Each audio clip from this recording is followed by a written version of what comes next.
ये कहानी शुरू होती है एक प्यारे से गांव से, जहां के लोग हमेशा खुश रहते थे। मुस्कुराहट उनके चेहरों से कभी नहीं उतरती थी। उसी गांव में रहते थे तीन दिलदार दोस्त, अज्जू भाई, ज्ञान भाई और सबसे चालाक और स्टाइलिश निरा स्टार। ये तीनों बचपन से साथ थे। इनकी दोस्ती इतनी गहरी थी कि लोग इन्हें दोस्त नहीं भाई कहते थे। एक दिन इन तीनों ने मिलकर गाँव में एक बड़ा सा ढाबा खोला। उनका ढाबा छोटी सी जगह में बहुत मशहूर हो गया। हर दिन कई ग्राहक आते, खाना खाते और खुश होकर जाते। सब कुछ बहुत अच्छा चल रहा था, लेकिन फिर एक रात कुछ ऐसा होता है जो उनकी जिंदगी को हमेशा के लिए बदल देता है। रात को जब सारा काम खत्म हो जाता है तो रायस्टार कहता है, अज्जू भाई, ज्ञान भाई, मैं एक जरूरी काम से जा रहा हूँ, तुम दोनों दुकान बंद करके घर चले जाना। ज्ञान भाई कहते हैं, ठीक है भाई, तू जा। रायस्टार अपनी बाइक पर बैठता है और निकल जाता है। ज्ञान भाई और अज्जू भाई अपना काम संभालते हैं। तभी अज्जू भाई हॉस्टल की खिड़की के बाहर कुछ अजीब देखते हैं। दूर कोई चीज खड़ी होती है। वो तुरंत ज्ञान भाई को बुलाते हैं, भाई जल्दी आओ, मुझे कुछ दिख रहा है। ज्ञान भाई आते हैं, दोनों देखते हैं, लेकिन वहाँ कुछ भी नहीं होता। अज्जू भाई हैरान हो जाते हैं, माँ कसम, अभी तो देखा था। ज्ञान भाई कहते हैं, लगता है तू थका हुआ है, तुझे वहम हो रहा है। कुछ देर बाद अज्जू भाई फिर से खिड़की की तरफ देखते हैं और वही चीज फिर से दिखती है, इस बार और करीब। वो फिर से ज्ञान भाई को बुलाते हैं। ज्ञान भाई गुस्से में आकर नीचे उस जगह पर चले जाते हैं। देख, यहाँ कुछ भी नहीं है। तभी पीछे से एक आवाज आती है, थुंग थुंग थुंग थुंग थुंग थुंग थुंग थुंग थुंग सहूर। ज्ञान भाई जैसे ही पलटते हैं, एक लंबा सा लकड़ा लिए कोई उनके सामने आता है और बिना कुछ कहे जोर का वार करता है। अज्जू भाई दूर से ये सब देखते हैं और कांप जाते हैं, लेकिन तभी उनके पीछे से भी आवाज आती है, थुंग थुंग थुंग थुंग थुंग थुंग थुंग थुंग थुंग सहूर।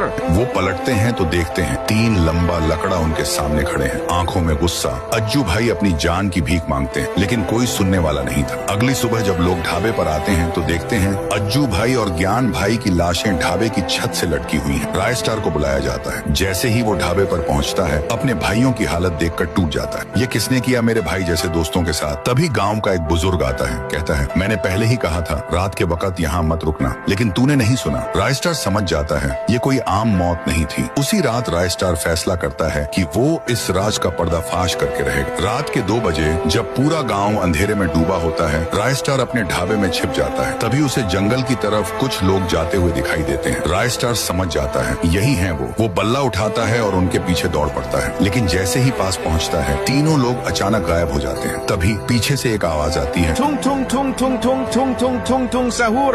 रायस्टार वो पलटता है और सामने खड़े थे तीन लंबा लकड़ा। रायस्टार कहता है, तुमने मेरे भाई जैसे दोस्तों को मारा, अब तुम्हारा हिसाब बाकी है। तीनों हंसते हैं, तू क्या करेगा हमारा? लेकिन रायस्टार के अंदर आग जल चुकी थी। एक भयानक लड़ाई शुरू होती है, धुआं, तोड़ फोड़, चीखें, और फिर जब धुआं छंटता है, तीनों लंबा लकड़ा जमीन पर गिरे पड़े थे। रायस्टार ने अपने भाइयों का बदला लिया।